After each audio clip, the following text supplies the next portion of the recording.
sommes dans le temps de la fin. Et bah, si nous nous permettre de monter à Yeba, le corps de la qui ça, n'a autant de la négative pour que la cour la mikakatante, nous pourrons souvent la zone. Donc voilà pourquoi Dieu m'a donné ce message du temps de la fin que nous allons prêcher en haut dans le plan ensemble. Un peu porté dans la yémo, parce que on doit structurer déjà entre la besoin.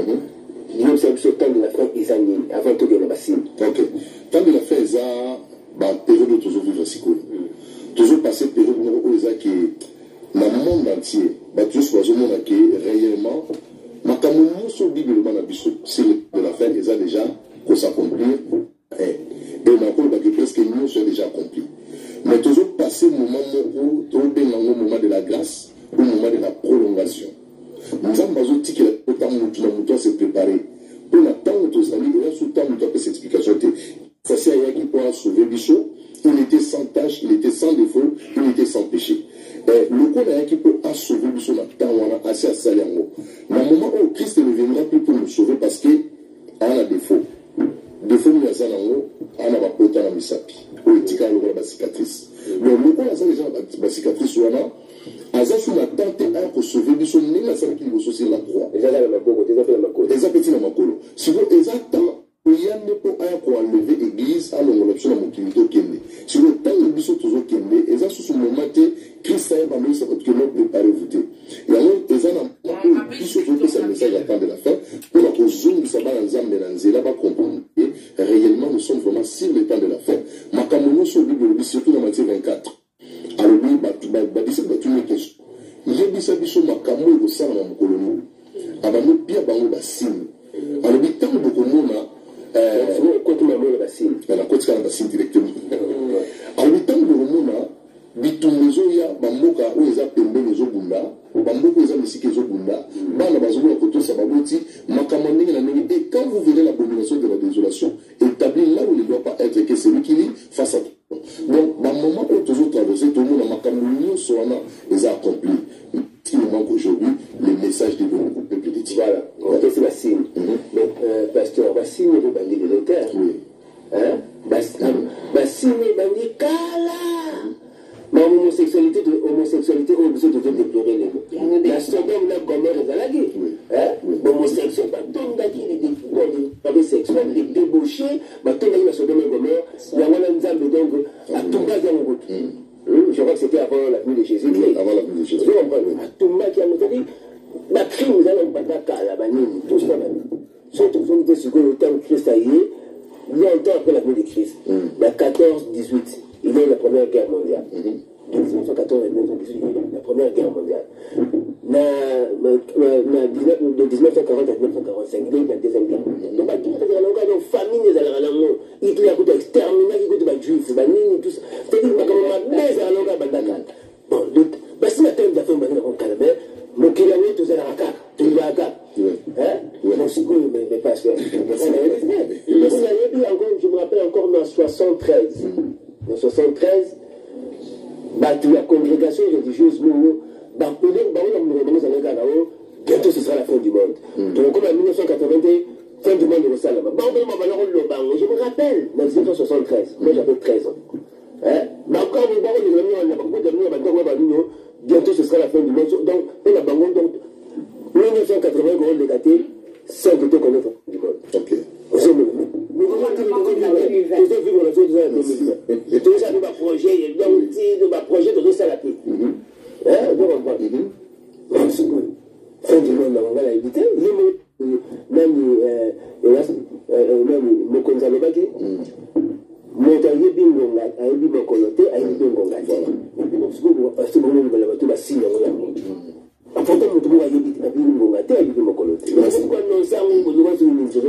Merci papa. Nakanisi Alobaki bien. Ce qui est arrivé, oui, il a mis beaucoup de Nathan Abisso. Nathan, on a même la même chose. Que nous, c'est pas mon tout ça la hache parce que nous avons même dans mon kili. Est-ce que nous avons dans mon kili? Est-ce que nous avons dans mon kili? Pour la hache, nous avons beaucoup de babika. Nous avons dit mais le but patience ensemble, ils allaient qui pendant la construction de l'arche.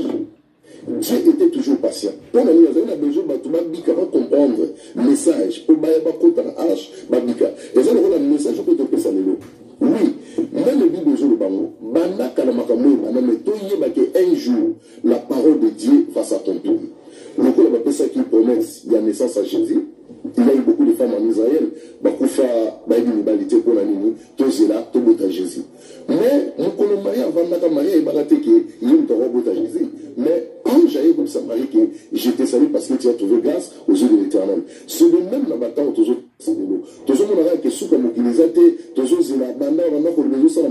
mais il y aura un jour où on va la circuler.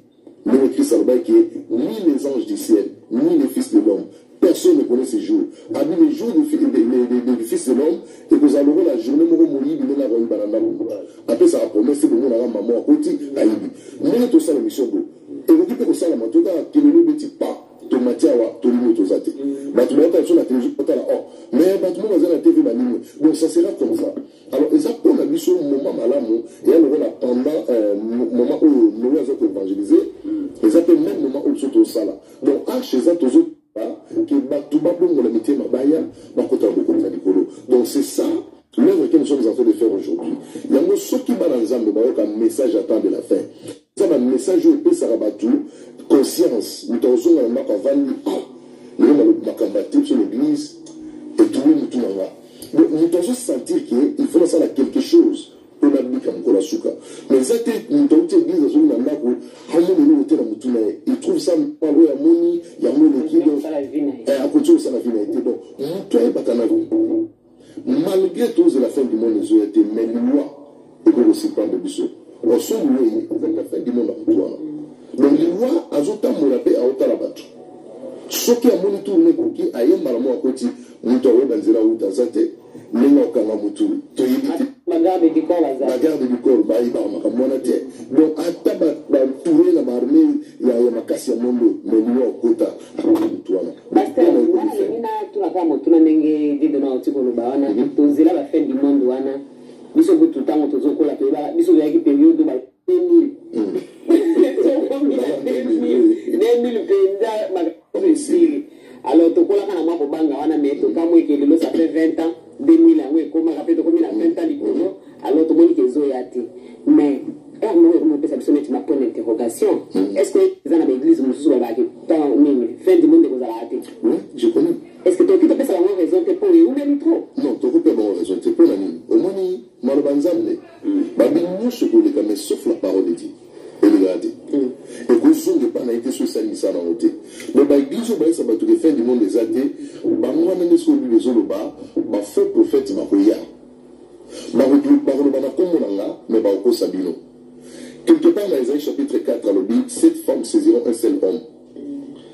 Elles diront, nous avons notre vêtement et notre nourriture. Fais-nous porter ton nom et enlève notre propre. Cette femme-là, ce sont des serviteurs de Dieu. On a comme Jésus.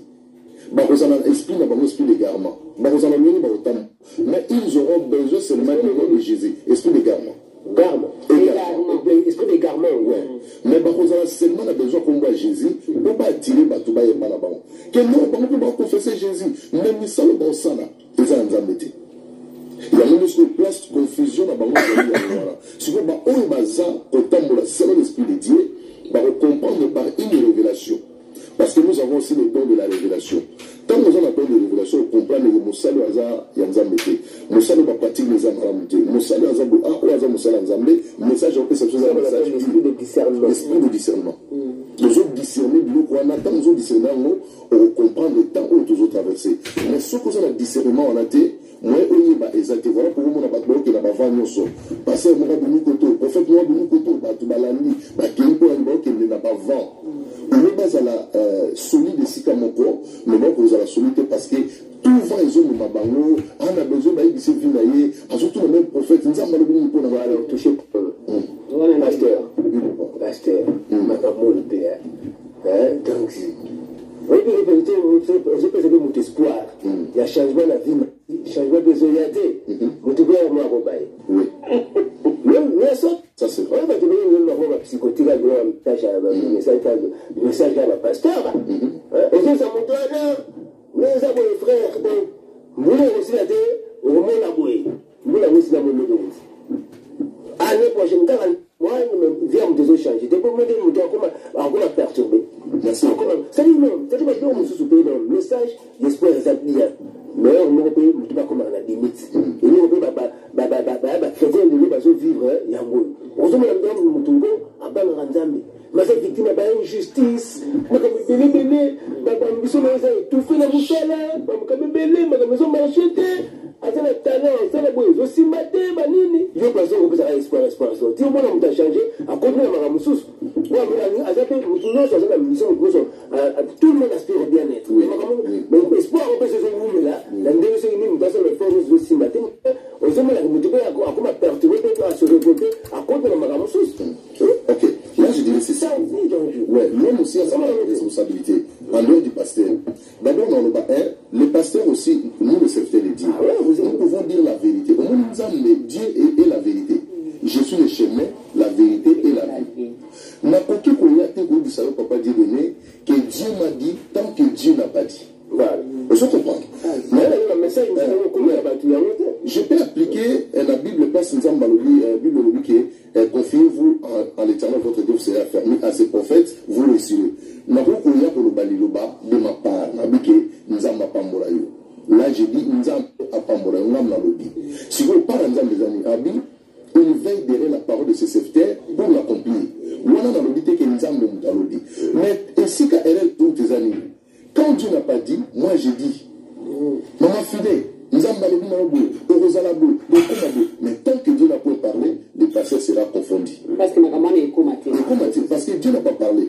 Il faut tous avoir exact. Nous devons dire la vérité aux enfants de Dieu. Deuxièmement, la responsabilité de l'homme, c'est quoi? Toujours message. Tu ne veux pas aller étudier, tu ne veux pas faire quelque chose, tu vas en avoir. Non, ça c'est pas bien. Je pense pas que Moutouro quelqu'un qui a étudié, tout ça, dans la ambition, avant de se comporter. Moi, je parle des personnes qui ont des ambitions. Dans une maison marché, tu vas nous manier, mais quand même de l'église. Tout en faisant des efforts. À ce qu'on veut faire la lumière, tu vas à l'église, là, ça me la seule niveau. Donc, banda quand même dans la blogage on fait la vie la été on fait la vie tout pendant donc à ce temps mais à côté là à moi à mon baki ba la route parole de Dieu te va prospérer parce que on a dit avant la bango parce que même na bilanga et tout le monde a dit il pas il m'a beleza mabe banzu bezawana oyina masango binalo na kaka et ko bima ko izaka mabele pendant que ça banzube ce que nous devons faire parce que c'est là besoin terre mais ça le fort à quel moment l'église mais si il y a aussi l'extérieur il y a la contour pas comme que si c'est donc moi je me demande de récupérer les activités non il y a un le bas ils ont une bonne terre et tous en a terre ils ont des pines ils ont la pierre ils ont la balabala bon tant que juste semence là au lieu de mosquée des pines ils ont moyen d'ima ils ont tout fait c'est-à-dire il y a d'autres églises où le monde qui bando qui n'a pas besoin de marcher aux autres t'as la peine marcher église est-ce que église qui malam t'as la peine marcher bien que tu es venu à l'église mais est-ce que aux autres temps on n'a pas énormément dans ma principale Nzambe nous surtout on peut compter pour nous tout avec pour recevoir la bénédiction mais sans cela c'est pas parfait là ça je suis pas pécheur là c'est déjà parfait tout le monde a réussi la vie parce que donc comme parfaité monsieur la grâce nous Nzambe mais on va tout ça l'effort